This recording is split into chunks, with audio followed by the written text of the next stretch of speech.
Call the Board of Water Commissioners to order for Tuesday evening, December 1st, 2020. This meeting is being held remotely as an alternate means of public access pursuant to an order issued by the Governor of Massachusetts dated March 12th, 2020, suspending certain provisions of the open meeting law.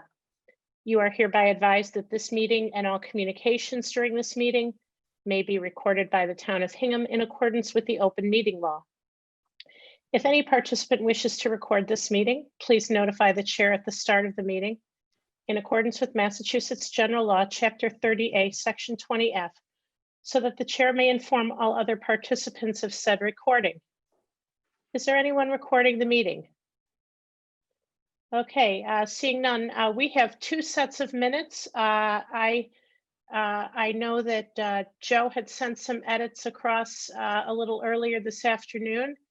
I'm ready to vote those minutes, Bill, if you are, and Joe, I'm assuming you are as well. I am. I'm ready. Okay, I'd accept a motion. I'd make a motion to approve the minutes dated October 20th, 2020. Second. Any further discussion? All those in favor, Joe? Aye. Bill? Aye. Mary? Aye. And November 10th? I'll move to approve the minutes of November 10, 2020. Second. Any further discussion? All those in favor, Joe? Aye. Bill? Aye. Mary? Aye. Thank you. We're joined this evening by Superintendent Russell Tierney.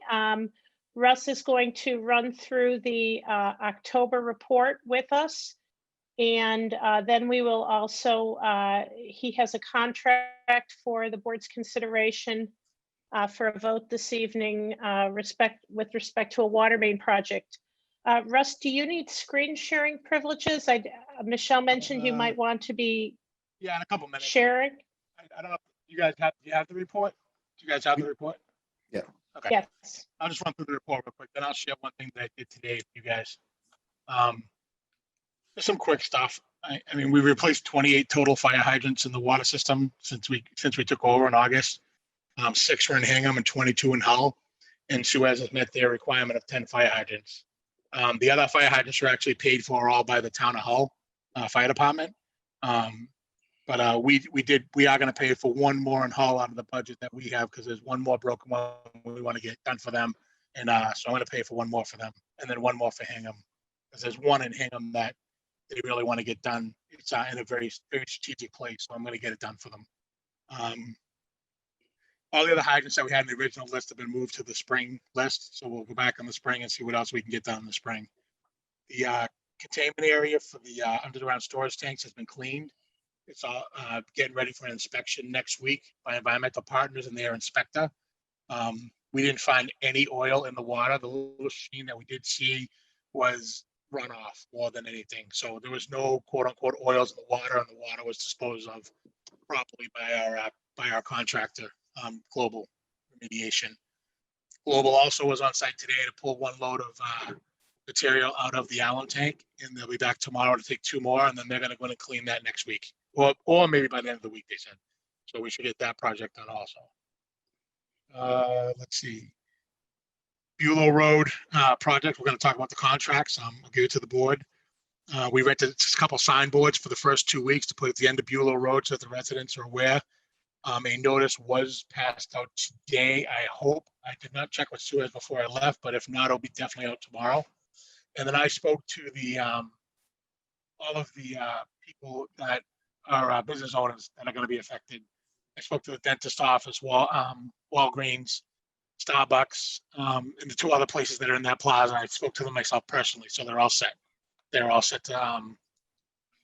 They're all set. Really, they're very happy about it, actually. And we are going to do one Saturday work because the dentist office, I didn't want to interrupt them right now, because we do have to shut their water down for about 1 day while we make a connection. So we're going to do that on a Saturday.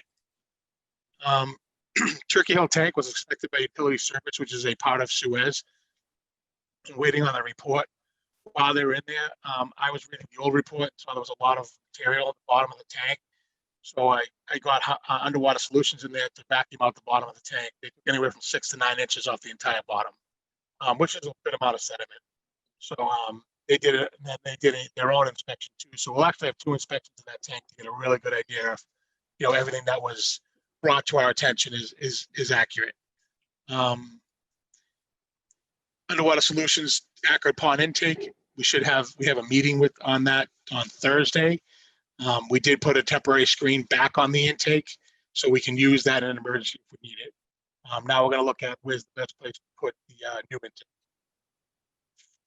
PFAS results, they've come back okay. I mean, we're around a 9 in the system, which is still okay.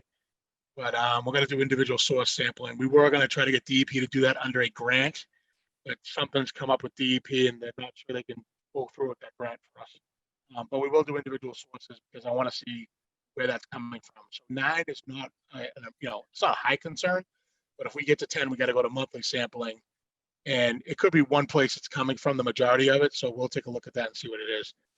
The other good news is once we get the filters all cleaned out and the new media in and the new carbon in, they'll actually do a decent job of scrubbing most of that 9 out. It depends on the load on the filters, but they should do a pretty good job of getting some of it out. So that's a good point about having the surface water treatment plant and everything running through it. All right. Russ, before you go on, do you think you could just, for purposes of Joe and Bill, and I see Dave Anderson from advisory is also on.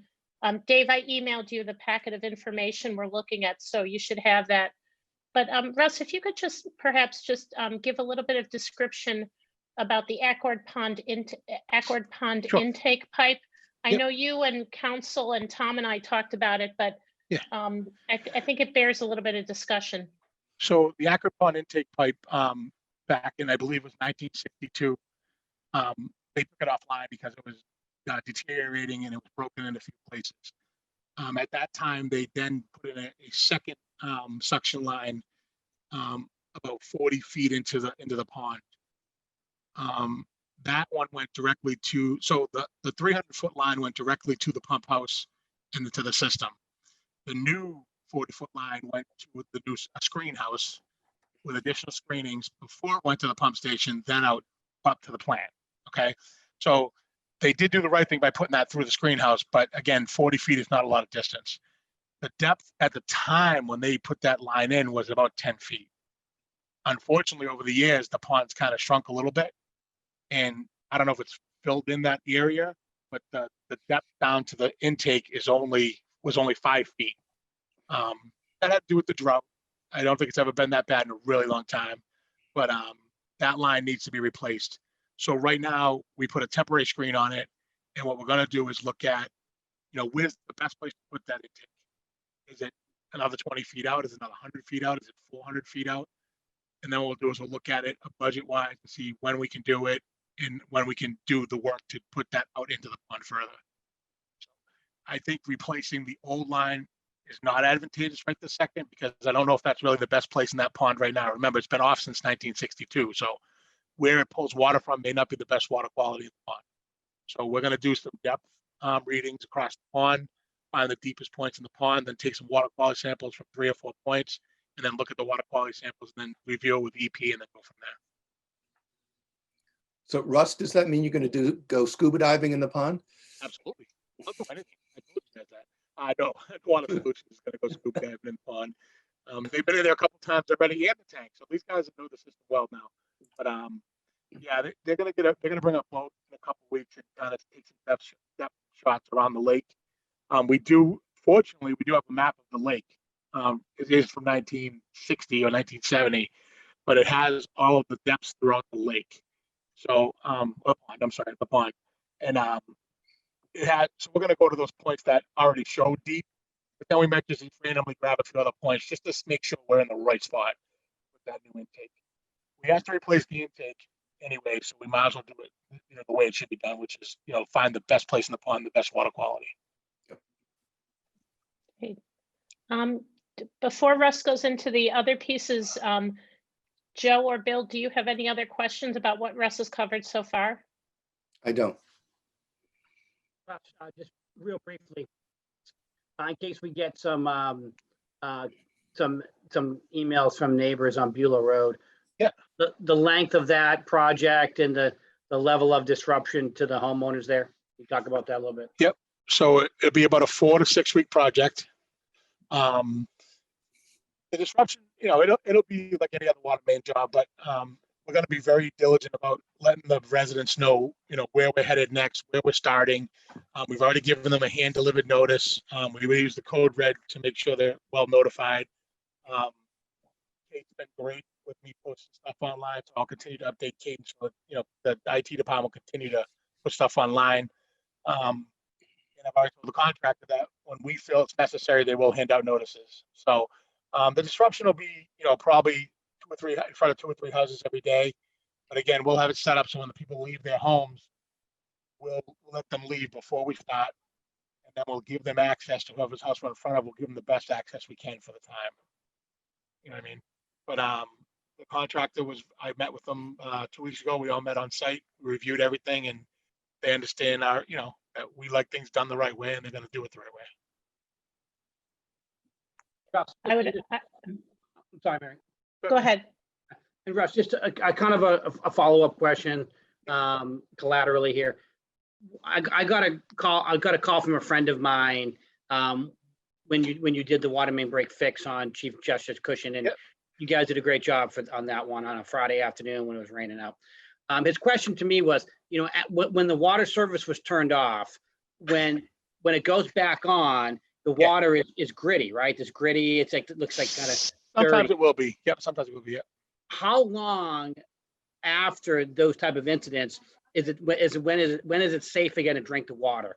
Is it run it for a couple minutes, 10 minutes, 15? What do you Just thought? run it to clear. You just run it to clear until it clears. We've always put in our notices and in our outreach that, if it doesn't clear up within a few minutes, 10 or 15 minutes, then please call us so we come out and take a look.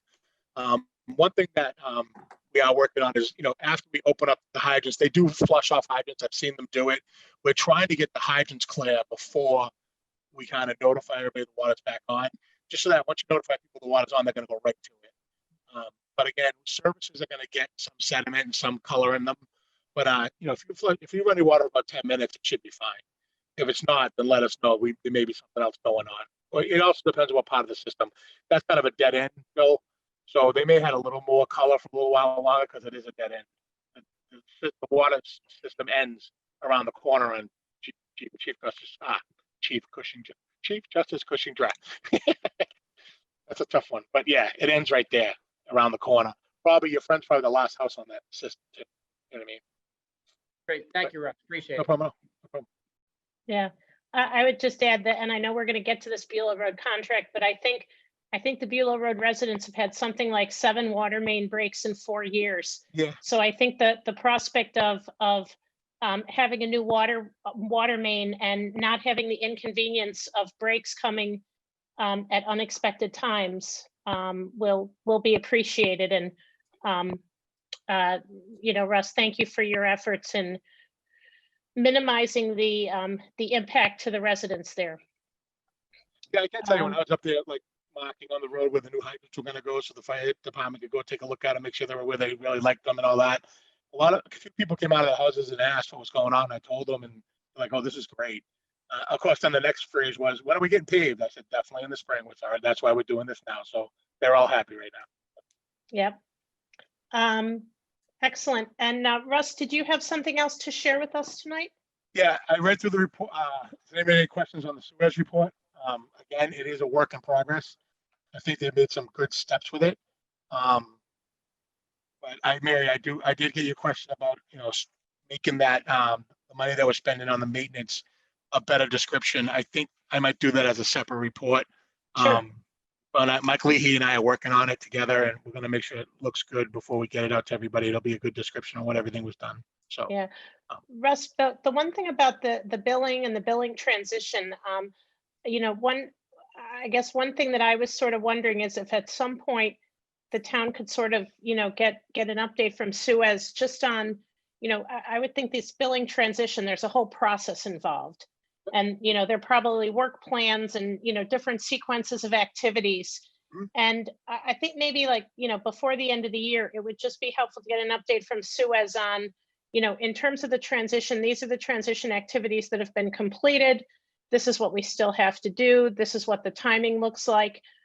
I don't think we need to see a detailed work plan, but I do know that there are a lot of steps involved. And I think for me, at least, it would be helpful to know, sort of where we are in the continuum of Suez being able to take over billing.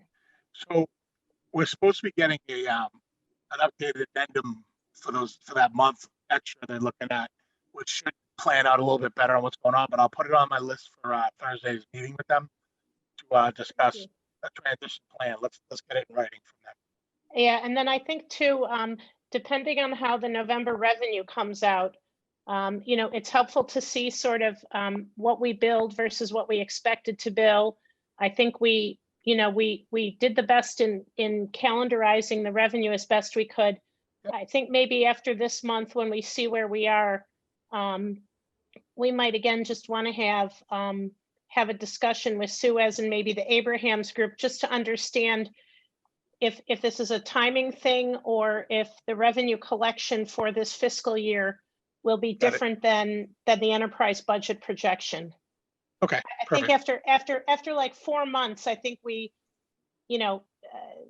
I think 4 months will give us a better data point. And to the extent that the revenue, especially with the water restrictions, if the Yep. revenue is, if we're actually not going to bill, I think we assumed that we were going to bill 95% of the tariff. To the extent that we're billing less than that, I think we want to know kind of sooner than later, because a lot of our expenses are fixed. Yep. Like I said, I'm expecting November's billing. I put it in December on my chart because that's when I get it. But November billing should be to me by Monday. I asked Maria today. So Yeah, we should know by Monday where December was. That'll give us a good idea. We'll be 4 months into it. I We agree. can definitely look at that. I have this up on the screen. How do I share? Just hit it? Shout. Yeah, hit the green button at the bottom and then select You which give me document. permission? Oh, this is awesome. So No I John put Hannah this- pictures. I usually do that for Tom at the beginning, just so he, because Tom likes John Hannah. So I usually throw it up there to give him a smile. So I built this graph on the projected versus actual revenue. You guys can see that, right? Yes. All right. So this is actual versus revenue. I wanted to show you the Excel spreadsheet, but unfortunately it's on the town's drive, so I can't get at it right now. It's a little easy to read, but basically I've taken the numbers, which is down here, Mary, from the spreadsheet. Hold on. Mhm. That you had given me, and I put them into a table. So here's your projected in the green, the actuals is this beige color, and then the delta is down here. So we are about $500,000 off on revenue. I don't want that to project out further, so I did email Abrahams today and asked them to take a look at everything a little deeper. So I will talk to them tomorrow. And for Dave Anderson's benefit, Dave, the projection numbers that you see there in the green were the calendarized revenue expectations that the Abrahams group put together. And again, it's based on, I think, 95% of the tariff, and the calendarization of the consumption was based on 2019 Aquarian actuals by month. And it took into account, we had to make some assumptions about some of the hydrant billing. Some of it is in arrears, some of it is prospective. So all of this could be very easily explained by seasonality, but this is one of the reasons why we asked the Abrahams group. We have them looking at the revenue every month to make sure to understand where we are against projections, and also just to make sure that the billings that are going out are in line with consumption and in line with the current tariff. So the Abrahams group will be helpful for us in continuing to look and understand this and in flagging any issues that we have. Is there any collections issue? If you look at the report, it's in that, which one is it, Mary? Mary pointed out they both look the same. But, Yeah. So this I is what don't was disagree. billed. This is what was billed, and the collections are running. Oh, these are just billings. This is Oh, okay, I billing. didn't know that. This Okay. is billing. Yep. Okay. Dave Anderson, did you have a question? Dave, I think you're muted. I think, Michelle, can you Okay, unmute Michelle, Dave? yeah, I think, can you hear me now? She just cut me Yeah. loose, I think. Thank you. All right, so, okay, I do have a question here. Joe asked my first question, which is that the actual line there is actually invoiced amount? Yes, Not- correct, Okay, correct. okay. No, the first so- line, no, the first line is projected. So the blue is what was projected by Abraham's. Right, sorry, the- the middle line is Yes, invoiced correct. amount. So it's that orange bar where we were way down in September, but they, in August, whatever, and they found a mistake, so we actually jumped. Okay. Yeah, no, I mean, obviously, I look forward to hearing from you, Up Mary. I over in appreciate your October. backstory on that. I- And I what's the think, difference? I mean, I would just get, Joe, I think asked a good question, which may not be particularly germane just yet, but if Abraham's or whoever was doing this could do it for us, I think an aging of the receivables would be useful too. Yes, Just to Yeah. see over, as time rolls, this doesn't speak to that, but it would be an important one just to know. And if we have the history of aging from Aquarian, if we, were they more draconian? Were they less? Are we doing better, worse, et cetera? So- Just something to keep in mind. So there So is an the, aging report in the monthly report. Yeah, So Dave, I can Okay. get that. to Yeah. you. There is an aging report in the monthly report. I think I'm gonna ask Suez to flip it to landscape because some of their charts, you can't hardly read them. I don't know about you guys, but sometimes I have trouble reading. I gotta get a magnifying glass. But there is an aging count and the receivables, they don't look too bad. We're under $200,000. If any of that's, I think it's 30 to 60. mhm. It's hard to read though, I'm sorry. I apologize. But, Yeah. So, Dave, I'll and ma- I'll send you over that. and- I'll send you over there. Okay, great. And Mary, just to pick up on your comment, make sure I remember all my terminology properly. When you said we billed 95% of the tariff, we're effectively then invoicing at roughly the same rate as Aquarian did a year ago today? That's correct. And that, Dave, assumes that that assumes the 95% of the tariff. The tariff identifies how much water can be withdrawn from the water system, from the aquifer. So, Right, again, we're authorized, it's, 1.2 billion gallons a year. So, we assumed that we were drawing 95%. And so to the extent that we withdraw less, so for example, if water restrictions were in place in October and we were withdrawing less, then that's revenue that we won't bill. Right. I mean, to that end, it might be interesting if it's possible for these guys to do it, just to run a line of, do we have the Aquarian invoices for the year ago, same period, which may be a proxy for use since we're billing at roughly the same rate? Right. So what we did when the Abrahams Group built when they built our enterprise fund revenue budget, we actually got 2019. We got 12 months worth of actuals from Aquarian. It was from like October 18 to September of 19. So we got 12 months and we got the consumption data for, residential, commercial, fire. And we didn't get it by address. Aquarian gave it to us by category. So we knew, we knew that in the aggregate, we were, we had pretty good numbers. And then with respect to collections, we actually took the collection rates from Cohasset Water System, from Hingham, Hull, and Cohasset Sewer. And we made an assumption that 80% of invoices would be collected within 30 days, 10% within 60 days, and the remaining 10% within 90 days. But I think to your point, as we're getting this data in, we want to look back on the actual data we got from Aquarian that formed the basis of these projections to understand variances. Yeah, so you just pointed out that basically the data comes in categories. The categories you mentioned were residential, commercial, fire. What are the other categories? Yeah, so Joe, the tariff itself, it's the tariff itself is pretty complex. Oh, okay. 'Cause we're It in has, Yep, you yep. have fixed, basically for everybody's bill has 7 components to it.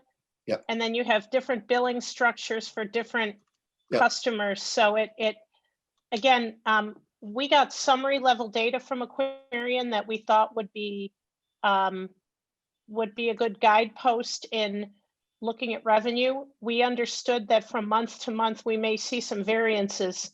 Sure. I think the thing we want to keep our eye on, especially now that we're 4 months in, is how's it trending and looking on a full year basis? Yep. Is there anything there that is there anything there that's materializing in a different way than we expected? Where I was going is to look at the projected versus actual based on those components. So in other words, if residential is Yes, right on track and it's really, some other component, that might be helpful to know. And Yeah. also for town of Hingham water usage, I assume that we paid Aquarian for that usage. And we currently is the town of Hingham paying ourselves? yes.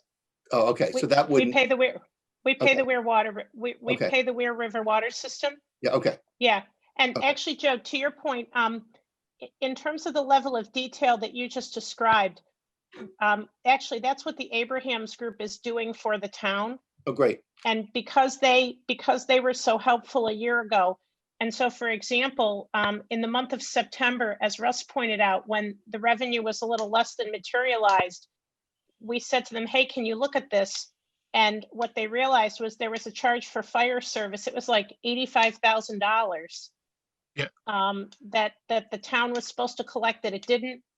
Russ notified Aquarian. It was resolved right away.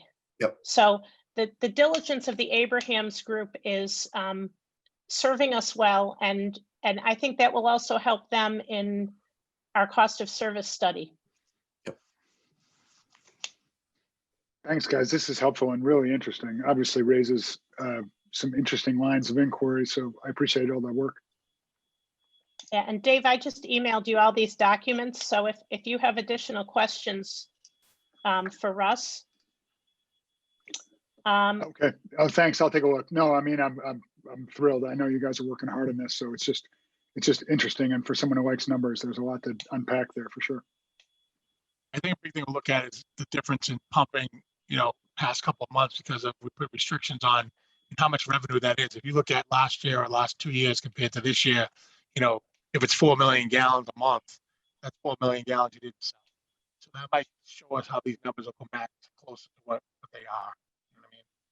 This was definitely a very different year. It's fascinating. I mean, just as an aside, it's really interesting to think what the pandemic will do to water consumption on the residential side, if it's gone up it's just, there's so many things to unpack and so many things about this year, obviously they all want to forget, but it's interesting.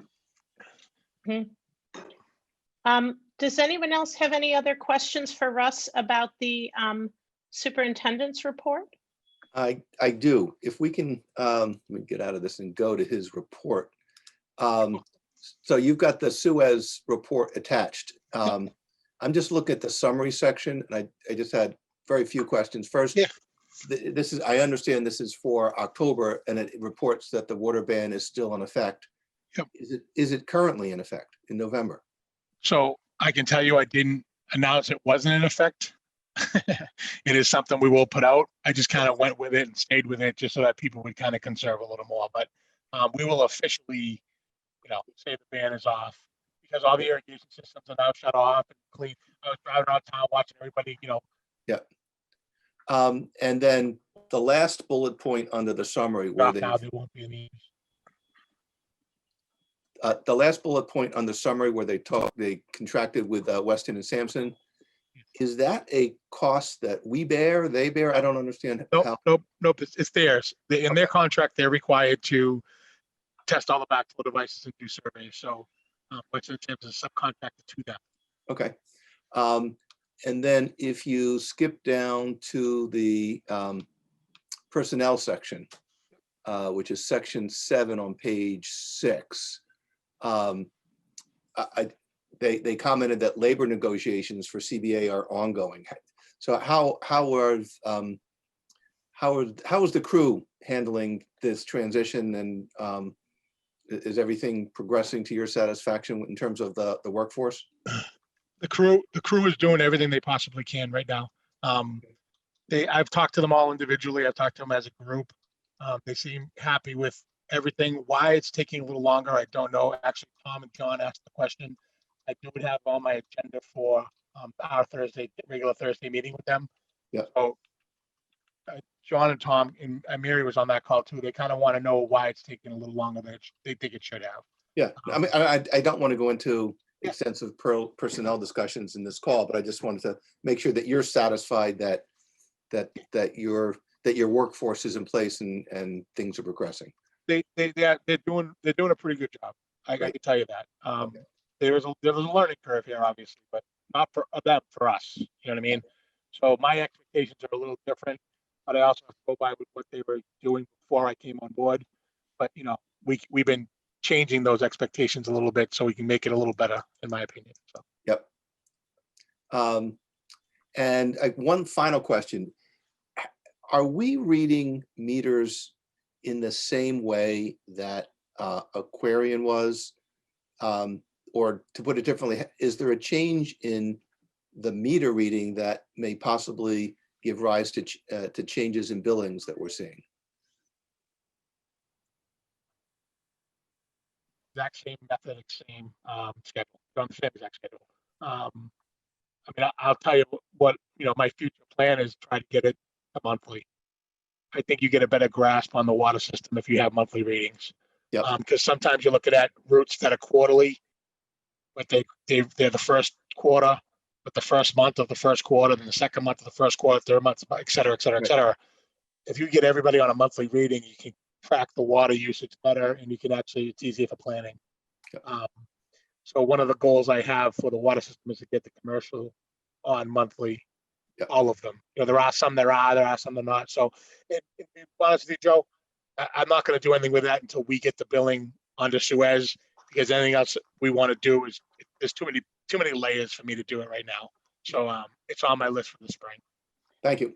Nothing else. Joe, I can tell you that when I saw the percent actual meter reads, Yep. My impression, and I can't remember specifically where I saw it, or maybe it was my own experience with, maybe it happened during the transition, but I think Aquarian did estimated readings to a greater degree than we are. I think, Yes, in other words, I think we're doing more actual readings, and Yep. I know there were probably, 3 times a year on my water bill, it would say it was an estimate, and then Right. then one quarter it would be an actual, and it would either be a whole lot more or a whole lot less than I expected. So my impression is that we are doing more actual meter reading. Now that you mentioned that, Mary, maybe that's something we add to the monthly report, the percentage of estimated readings for that reading cycle. Probably a good thing to add to the report so we all know. Yeah, Russ, I see it in, I think if I'm reading it right, I think I see it in 10.3 and 4. Is it one of those graphs I can't read without a magnifying glass? Probably. Yep, I see it. Yeah. Yeah, it is good. You're right, Mary. Sorry. Okay, got it. Yeah. Just in general, Russ, looking at, for example, the maintenance cap and looking at different things, Yep.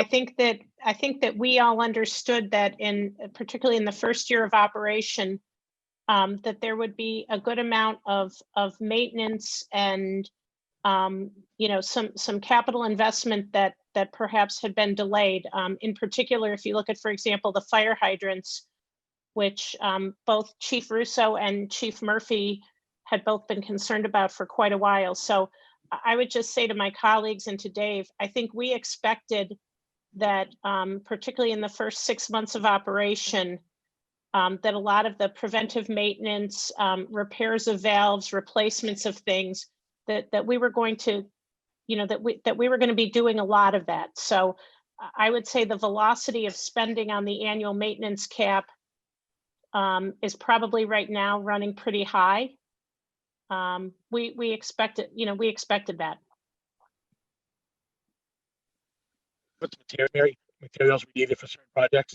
So next budget year, I'm gonna look at that a little differently because, they were buying the rise gate valve box risers for the paving. Maybe that should come out of that, you know what I mean? Maybe that should come out of the capital budget that we talked with Randy, and you know what I mean? So not their budget, but our budget, but a different way. Bring it out, take it out of the Yep. water system a different way. Yeah. I think to Dave Anderson's earlier point, we're learning a lot, as we knew we would in the first year of operation. And the tricky part is, with the pandemic going on, trying to understand if it's playing out, what impact the pandemic is having on how things are playing out. But having this data and being able to see it and review it on a monthly basis is just terrific. And Russ, I'd ask that this report be put up on the website, because I think ratepayers should be able to access this information too. I agree. Yeah. I agree. I was just trying to get it to a point where we wouldn't get too many questions, but I definitely, Absolutely. it is absolutely my goal to post it on the website. Kate's all ready too. She's ready for it. She told me. Yeah. Joe or Bill, any questions before we get into the contract for the water main replacement project? Nothing further. Thanks. Okay. I think Russ, you already kind of gave us a little bit of an overview of the Bulow Road project and we've gotten all the paperwork. Was there anything that you wanted to add before the board took a vote?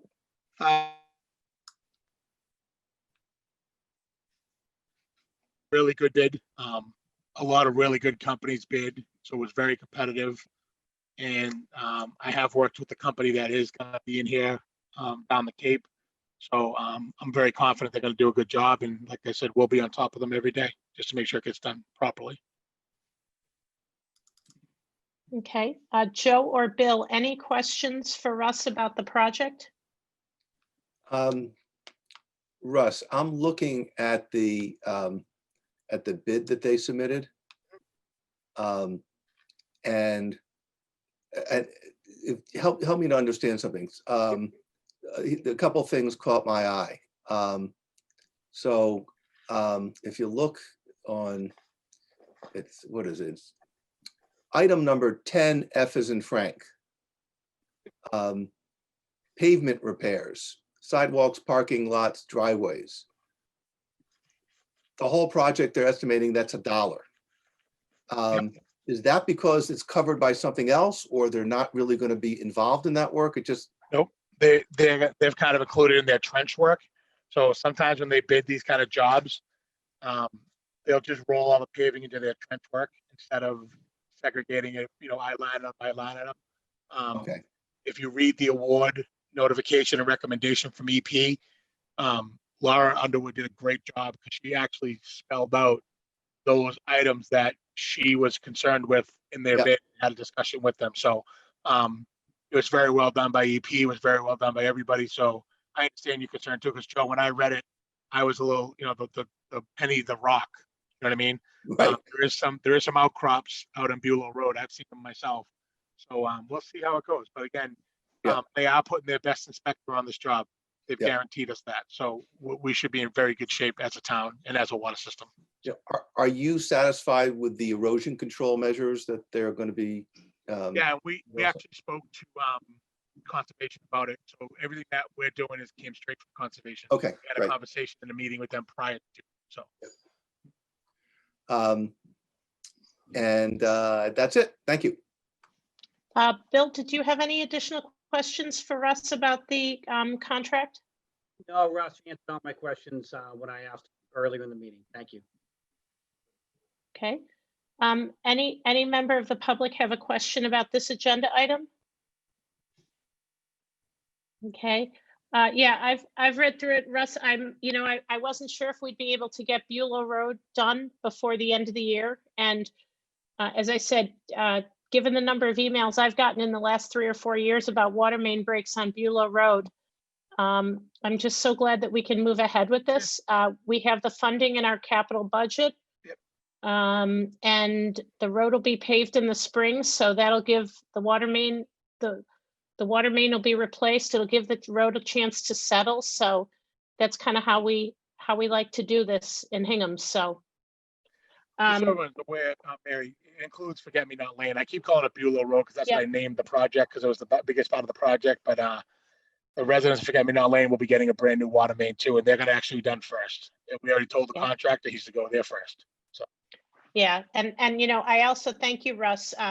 You know, the residents of Forget Me Not Lane, the project was going to start, and then when the acquisition was voted, no water main replacement projects were to begin in Good Husbandry. So they sort of had the promise of a new water main dangled in front of them. Some pipes were delivered, had to go pick up the pipes. So the residents on Forget Me Not Lane have been very patient, which we appreciate.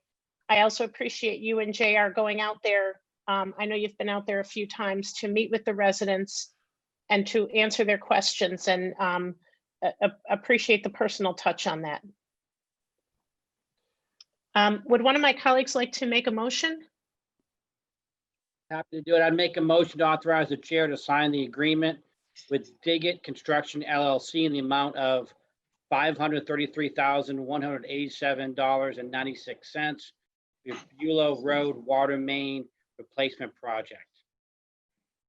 Before I second it, I'm looking at the contract and it looks like it requires the signature of all 3 water commissioners. Am I correct on that? Yes. So, right? Yes, I read them this morning. Yep. There are 3 lines, but I think you could still authorize the chair to sign if you'd like. It's Sure. up to you guys. No, that's fine. I'll second the motion. Any further discussion? All those in favor, Joe? Aye. Bill? Aye. Mary? Aye. Russ and Michelle, if this needs me to sign it, I'm happy to come into town hall tomorrow. If my electronic signature is satisfactory, Michelle has that. Russ, I know you want to get going on this, so, It's sort of a thick document for you to sign, Mary, Yeah, so we're all we've got set. a couple copies in the office here. okay, I'll come in, I can come in tomorrow and I can sign those. Perfect. Okay, Thank you, guys. next up, last item on the agenda is public comment. Okay, seeing none. Russ, thank you for all your efforts. We really like having a monthly review. I appreciate that you're also reviewing everything with the T&E committee. I know you're going to be busy with the cost of service study, the capital study, and all these ongoing projects. So we'll look forward to hearing from you again in a few weeks to get an update on all those things. No problem at all. Anytime, you guys, Okay. you know that. All right. Thank you. I would accept a motion to adjourn the Water Commissioner meeting for December 1st, 2020. So moved. Second. All those in favor, Joe? Aye. Bill? Aye. Mary? Aye.